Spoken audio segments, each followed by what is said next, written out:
संजीव जी ने क्या, एक बार जंगल में चुनाव हुआ, जंगल में बंदर राजा बन गया। लोग आए, पूरा दिन समस्या सुनी राजा साहब ने। जब राजा साहब ने समस्या सुनी तो राजा साहब छलांग मारते रहे, सबकी समस्या सुनते रहे। उन्होंने पूछा कि साहब इतने लोग खड़े हैं, इनका कुछ काम तो कर दो। तो उसने कहा मेरे पे एक गुलाटी मार दिया है बस, और कुछ नहीं आता। तो जो संजीव जी ने किया यही तो काम किया। तो आप भी एक तुलना संजीव बालियान की बंदर से कर रहे हैं कि उस मैं तुलना नहीं कर रहा, ये तो हमारी कल्चर में कहावत है। कितने भले आदमी है वो हैं, कितने विद्वान हैं। सांसद जी को पता नहीं और इन मंत्री जी को पता, जिन्होंने जवाब दे दिया। हम तो मंत्री से पूछ रहे हैं, चलो हम तो जो कर रहे हैं प्रयास कर रहे हैं। हम तो रेल है कहाँ है वो एम्स जैसा अस्पताल। और कमाल की बात देखिए, भारतीय जनता पार्टी के नेताओं को उन्होंने जीरो कर दिया। वो कहते हैं कि जो किया मैंने किया। हमारे साथ समाजवादी पार्टी के चरथावल से विधायक पंकज मलिक हैं। पंकज मलिक के पिता हरेंद्र मलिक भी अभी जो लोकसभा 2024 का चुनाव हुआ उसमें मुजफ्फरनगर से सांसद बने। संजीव बालियान को उन्होंने हराया। संजीव बालियान और हरेंद्र मलिक, पंकज मलिक के बीच तब से लगातार अदावत बयानबाजी की जारी है। सांसद हरेंद्र मलिक ने लोकसभा में आरटीजीएस जो एक ट्रेन है, मेरठ तक रैपिड रेल है, उसका सवाल उठाया था, जिस पर केंद्रीय मंत्री ने जवाब दिया कि ऐसी कोई योजना केंद्र सरकार के पास नहीं है। जिसके बारे में संजीव बालियान जो सांसद रहे मुजफ्फरनगर के, पूर्व केंद्रीय मंत्री है, उन्होंने सवाल उठाया कि हरेंद्र मलिक झूठ बोल रहे हैं और पिता पुत्र की मुजफ्फरनगर में सत्ता चल रही है। उन सब सवालों को जानने के लिए हम पंकज मलिक के पंकज जी, सबसे पहले संजीव बालियान जी ने आरोप लगाया कि पिता पुत्र की सत्ता चल रही है, जबकि केंद्र में भाजपा की और उत्तर प्रदेश में योगी सरकार है। तो उसको आप किस तरह देखते हैं, किस तरह की सत्ता आप दोनों पिता पुत्र चला रहे हैं? देखिए, मेरा तो कहना स्पष्ट है, 10 साल उन्हें जिम्मेदारी मिली। आपने अभी खुद ही कहा कि ऊपर नीचे सरकार उन्हीं की है। मेरा तो सवाल उनसे खुद है, वो इस तरह की बात करते हैं। अगर उन्हें क्षेत्र इस बात का जरा सा भी सम्मान होता कि मुजफ्फरनगर की जनता ने 2 बार उन्हें जिता करके भेजा, तो क्षेत्र के विकास की बात करते, विनाश की बात ना करते, जुमलेबाजी ना करते। आप बताइए, मैं उनसे पूछना चाहता हूं, हमारे क्षेत्र में कितने सीएससी पीएचसी हैं? अगर वो क्षेत्र के हित की बात करते तो 10 साल में बता दे कितनों को इन्होंने अपग्रेड कराने का काम किया। बता दे, कोई बड़ा अस्पताल यहाँ बनवाया हो एम्स की तरफ में। बात करते हैं कि सुन तो लो, रोड की बात में मान जाता। रोड तो ये गडकरी जी का पूरा प्लान है और पूरे देश में बननी है। आप चलते हैं, लखनऊ जाते आते हैं, देखा होगा, ये भी उन्होंने बनवा दी थी क्या सारी? ये सारी रोड उन्होंने बनवाई क्या जो बनने लग रही? रोड बनी है, जनता जाती है, टैक्स देकर के आगे निकल जाती है, ठीक। पर मैं उनसे पूछना चाहता हूं, मुझे ये बता दे कितना कोई बड़ा अस्पताल बनवाएगा उन्होंने? यहाँ कुछ किया हो? अच्छा, 10 साल से राह गला आप रेल आई क्यों नहीं 10 साल में? भाई 10 साल में रेल आनी चाहिए थी। यहाँ उनका एक कहना था, प्रेस कॉन्फ्रेंस की थी कि भाई मैंने कोशिश की उत्तर प्रदेश सरकार से। कोशिश तो हम कर रहे हैं, वो तो सत्ता में थे, कोशिश तो हम कर रहे हैं। उनका कहना है कि हम लोग विपक्ष में हैं, हम कोशिश कर रहे हैं। उनका कहना है जो भी, वो तो कहते ही रहेंगे, वो तो इस कागज को झूठा बता रहे हैं। अब उनके से यही नहीं पता लोकतंत्र क्या है, संविधान का सम्मान नहीं कर रहे वो लोग। संवैधानिक रूप से देश में पार्लियामेंट, ये देश संविधान से चलता है नहीं चलता है। हम लोग सब लोग बाबा भीमराव अंबेडकर जी को मानने वाले लोग हैं, उनके दिखाए रास्ते पे चलने वाले लोग हैं। हम लोग चौधरी चरण सिंह वादी लोग हैं। हम इस क्षेत्र में विकास चाहते हैं, विनाश नहीं चाहते। इस कागज को किस तरह से चैलेंज कर सकते? देखिए, मैं आपको 2 लाइन पढ़ के सुनाऊंगा। आपने मुझे कहा कि वो कह रहे कि झूठ बोलते, इस तरह की बात उन्होंने कही। Dear Shri Harendra Singh Malik ji, kindly refer to the matter raised by you during 0 hour in Lok Sabha on 25/7/2024 regarding industrial pollution and non-availability of rapid rail इन मुजफ्फरनगर। ये तो कभी मैं बता तो दूं, नहीं, ये बात सही है। जब सांसद जी ने सवाल उठाया, हमने वो भी कवर किया था, जो जवाब आया वो भी सही है। लेकिन संजीव बालियान इस आधार पे, मतलब इस तरह के आरोप लगा रहे हैं? वो कहते हैं मैंने उत्तर प्रदेश सरकार से एस्टीमेट बना के केंद्र सरकार में भिजवाया। ऐसा था, सांसद जी को पता नहीं है कि ये अर्बन डेवलपमेंट डिपार्टमेंट का काम है। तो क्यों इस तरह की बात वो करे? 10 साल सांसद रहे, मंत्री रहे हैं, क्या उनको इतना? कितने भले आदमी है वो हैं, कितने विद्वान हैं। सांसद जी को पता नहीं और इन मंत्री जी को पता, जिन्होंने जवाब दे दिया। इन्हें भी नहीं पता क्या? भाई आईएएस होंगे इनके साथ वहां, बड़े लिखे अधिकारी होंगे जिन्होंने लेटर लिखा होगा। लोकसभा में जब सवाल उठता है उसका और जवाब तो दरअसल संजीव बालियान जी ने, मुझे ऐसा लगता है, कहीं भी कोई गंभीरता दिखाई नहीं। शायद वो संसद के नियमों को भी नहीं जानते।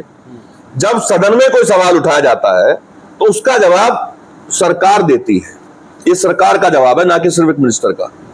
और मेरे पिताजी ने जो उठाया, इनको संबोधित करके तो उठाया नहीं था, कोई पत्राचार तो उनके साथ किया नहीं था। सबने देखा, जीरो और में उठाया। आजकल तो यूट्यूब पे सब दिखता है, बिल्कुल जी। सबने देखा। जवाब सरकार ने दिया और मंत्री जी ऐसी बात कर रहे हैं। हम तो मंत्री से पूछ रहे हैं, चलो हम तो जो कर रहे हैं प्रयास कर रहे हैं, हम तो रेल है कहां, कहां है वो एम्स जैसा अस्पताल?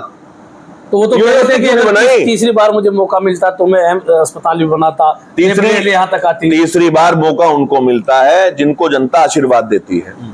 परमपिता परमेश्वर की कृपा से जनता ने हम पे कृपा की। और आप जाकर के देखो, ये तो बड़े बड़े सपने दिखा रहे हैं। ऐसा कोई आपने चुनाव कवर किया होगा, ऐसा कोई गांव नहीं जिसमें आपको पेंट चढ़ा करके न जाना पड़ा हो। गांव के रास्तों में कितना काम किया है इन्होंने। ये बड़ी बड़ी बात करते हैं, बताओ गांव के रास्तों में कितना काम किया। ऐसा कोई बड़ा काम किया हो जिससे हमारे क्षेत्र के नौजवान को रोजगार मिल सके, कोई रोजगार पूरक उद्योग लगवाने का काम किया हो, कोई बड़ा काम किया है? हम तो सवाल उठाते हैं, हम तो बढ़ते अपराध पे भी सवाल उठाते हैं। हमने तो ओपीएस का भी मामला उठाया था सदन में। इन्होंने कोई ऐसा मुद्दा उठाया हो? जब चुनाव आने वाला था तब इन्होंने हाईकोर्ट की बात की थी, याद होगा हाईकोर्ट की बात की थी तब, जब चुनाव आने वाला था। 10 साल क्या किया है, ये सवाल का जवाब दे। देखिए, तो आपका कहना है कि 10 साल संजीव बालियान ने सांसद के तौर पर मुजफ्फरनगर में कोई विकास नहीं किया है? इतना बड़ा चिट्ठा ले रहे सब पत्रकार, उसमें पढ़ के बता दो मुझे कोई किया हो। चलो आपकी छूट है, उसमें पढ़ के बता दो क्या क्या किया। आप दिखा दो, मैं चलूंगा आपके साथ। तो एक काउ सेंचुरी की बात ये करते हैं, जिस दिन बात खुलेगी ना उसका भी पता लगेगा। लोकसभा में से कितने पशु वहां गए हिसाब दें, और कितने वहां है हिसाब दें इसका। देखिए, मैं फिर कहना चाहूंगा, पूर्व मंत्री जी इस तरह के आरोप ना लगाएं। चुनाव जीतते ही, जब हम चुनाव जीते, जनता ने आदरणीय हरेंद्र मलिक जी को आशीर्वाद दिया, उसके तुरंत बाद एक घटना जाट कॉलोनी में हुई, उसे भी इन्होंने जोड़ दिया कि हाँ सांसद उनका है सपा का, तो इसलिए बात हुई। मतलब वो इस तरह की बात ना करें, इस जिले को आगे बढ़ाने की बात करें, नौजवान के हित की बात करें। जिस तरह से पुराने नेता होते थे, वो आपस में बात करते थे, चुनाव लड़ने के बाद भी इस तरह का व्यवहार रखें और गलत ना करें। शुरुआत उन्होंने की है, और अगर वो ये सोचेंगे कि वो जोर से बोल करके डरा लेंगे तो ये संभव नहीं है। हम लोग जनता के बीच में रहने वाले लोग हैं। तो पिता पुत्र की सत्ता किस आधार पर बता रहे हैं, आप किस तरह देखते हैं उनसे पूछो ना जाके। नहीं, उन्होंने कहा आप उनके पिता पुत्र सत्ता चला रहे हैं, तो आप किस तरह देख रहे हैं? क्या सत्ता आप उन पर हावी हो गए संजीव बालियान पे? पिता पुत्र की सच्चाई, जोड़ी जो सदन में है, विधानसभा में है, लोकसभा में वो हावी हो गई। सच्चाई है उनमें आदरणीय पूर्व मंत्री संजीव बालियान जी में इतना अहंकार के वो भी यकीन ही नहीं कर पा रहे कि वो चुनाव हार गए। एक बात। दूसरी बात, जो व्यवहार उनके साथ अभी सीएम साहब आए थे आदरणीय योगी जी, मंच पे जिस तरह से मैं देख रहा हूँ लोग ट्रोल कर रहे हैं, जिस तरह का व्यवहार उनके साथ हुआ उससे वो पीड़ित हैं। और कमाल की बात देखिए, भारतीय जनता पार्टी के नेताओं को उन्होंने जीरो कर दिया। वो कहते हैं कि जो किया मैंने किया।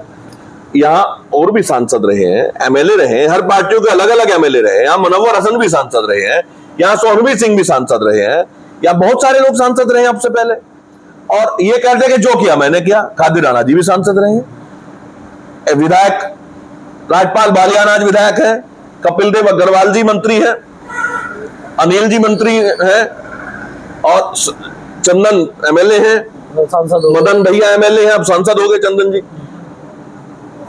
वो अकेले अपना ही नाम लेते हैं। उन्हें लगता है कि मैं हार गया तो विकास खत्म है। यानी उन्होंने हमारे साथ साथ हमारी सरकार बता करके उन्हें भी आरोपित कर दिया कि वे जीरो हैं, उनके बस की कुछ नहीं है, वो कुछ कर नहीं पा रहे। ये तो सीधा सीधा जनता के दिए हुए आशीर्वाद को भी वो गाली दे रहे हैं। मतलब अपशब्द कह रहे हैं, गाली का इस्तेमाल नहीं कर, शब्द का इस्तेमाल नहीं कर रहा, अपशब्द कह रहे हैं। गलत बात है उनकी, उन्हें ऐसा नहीं करना चाहिए। हम बड़े दिल के लोग हैं। बगरा में जो भी विधायक रहा, बुढ़ाना में, सारी विधानसभा में उन्होंने कुछ ना कुछ काम किया है। हमारे यहाँ परमजीत जी विधायक थे, बाबू सिंह जी विधायक थे, वीरेंद्र वर्मा जी विधायक थे, और विजय कश्यप जी विधायक थे। सबने कुछ ना कुछ काम किया। सीधा सीधा परमजीत मलिक जी विधायक थे, सबने काम किया। आपका सीधा सीधा आरोप है 10 साल में संजीव बालियान ने मुजफ्फरनगर लोकसभा में कोई काम नहीं किया। आप बता दो। देखिए जिस तरह के काम होने चाहिए थे हुआ नहीं, और मैं खुद चिंतित हूं। आज हम सरकार में नहीं, हम तो प्रयास कर रहे हैं, पूरा प्रयास करेंगे। देखिए मुजफ्फरनगर ऐसी जगह स्थित है, यहाँ दिल्ली नोएडा के नजदीक है, यहाँ बड़े बड़े उद्योग लगने चाहिए रोजगारपूर्वक, जिससे यहाँ के नौजवान को मौका मिले। हम खुद चिंतित है, हम लोग प्रयास कर रहे हैं कि किसी तरह से यहाँ सरकार हमारी मदद करे। और मैं कह रहा हूं हम सरकार में आए तो हम ड्रामा नहीं करने के, हम काम करेंगे। संजीव जी ने क्या किया 5-10 साल, संजीव जी ने क्या, एक बार जंगल में चुनाव हुआ, जंगल में बंदर राजा बन गया।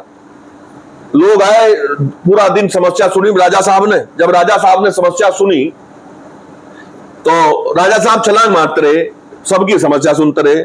उन्होंने पूछा कि साहब इतने लोग खड़े हैं, इनका कुछ काम तो कर दो। तो उसने कहा मेरे पे एक गुलाटी मार दिया है बस, और कुछ नहीं आता। तो जो संजीव जी ने किया यही तो काम किया। तो आप भी एक तुलना संजीव बालियान की बंदर से कर रहे हैं कि उस मैं तुलना नहीं कर रहा, ये तो हमारी कल्चर में कहावत है। ये तो एक कहावत बता रहा। अच्छा एक बात, संजीव बालियान ने 10 साल एक बात बताओ, किया, विकास नहीं किया। बिल्कुल 10 साल वो कर नहीं पाए, उन्हें करना चाहिए था।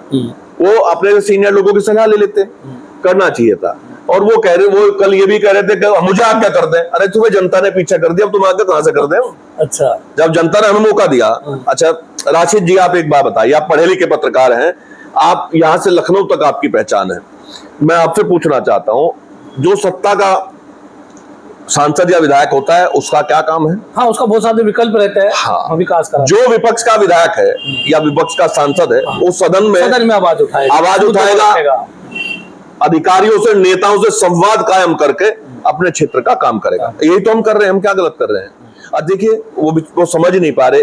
इस पेपर को जो सरकार की तरफ से जवाब आया है, इसको गलत बता दिया उन्होंने पूरी प्रक्रिया को, सदन में जो होती है कि सवाल उठाने से कुछ नहीं होता, ये कोई कहना चाहिए क्या उन्हें? ऐसी बात नहीं कहना। सदन में जब सवाल उठता है तो उस पर संज्ञान लिया जाता है। और जिले में अगर वो बहुत विकास करना चाहते हैं तो, और हमारी मदद लेना चाहते हैं तो हमारा दरवाजा खुला है। जो मदद लेना चाहे हम करेंगे मदद उनकी। तो ये क्योंकि हमें क्षेत्र में विकास करना है। परमपिता परमेश्वर ऊपर वाले की कृपा से बामुश्किल, बड़ी मुश्किल से विनाश करने वालों से यहां मुक्ति मिली है। देखिए आपने बहुत सारी बातें मुझसे पूछी। स्पष्ट होता है संजीव बालियान जी के बयानों से कि वे मुजफ्फरनगर में अपना दबदबा कायम करना चाहते हैं हारने के बाद भी। इसी तरह वो बार बार टारगेट करके बयान दे रहे हैं। अच्छा होता कि क्षेत्र के विकास की बात करते, पर मुझे लगता है कि उनका ध्यान जिस तरह चुनाव से पहले किया था, चुनाव से पहले जितने भी कस्बों के, शहर के कॉलोनाइजर थे, उन सब पे दबाव बना करके उन्होंने अपनी तरफ ले लिया था। उनमें मैंने तो ये भी सुना है कि शायद उन पर संपत्तियों में उनका भी हिस्सा था। वो अलग बात है, अलग सब्जेक्ट है। लेकिन अगर वो फिर इस तरह का काम करना चाहते तो गलत है। वो दबदबा कायम करने की लड़ाई ना लड़े, और दबदबा कायम वो करना चाहता है जो यहाँ अवैध कॉलोनियां काटना चाहता हो, जो अपने अवैध कामों को बढ़ाना चाहता हो, धन अर्जित करना चाहता हो गलत रास्ते से। आदरणीय संजीव बालियान जी, पूर्व मंत्री जी से मैं अनुरोध करूंगा कि वो इस तरह की बात ना करें। अगर उन्हें यहाँ के सांसद से कोई बात करनी है तो जनता के हित की बात करें, अच्छी बात करें। हमसे बहुत सारे विधायक जब क्षेत्र की बात हम करते हैं तो ये कहते हैं कि भाई आप ये सवाल लगा दो, हम उठा नहीं सकते, आप लगा दो।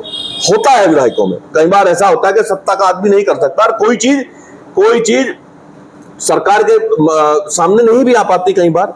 तो विधायक जो होता है विपक्ष का, वो सरकार के संज्ञान में ला करके काम कराता है। और बहुत सारे काम ऐसे हैं जो विपक्ष के विधायक के उठाने के बाद क्षेत्र में काम हुए हैं।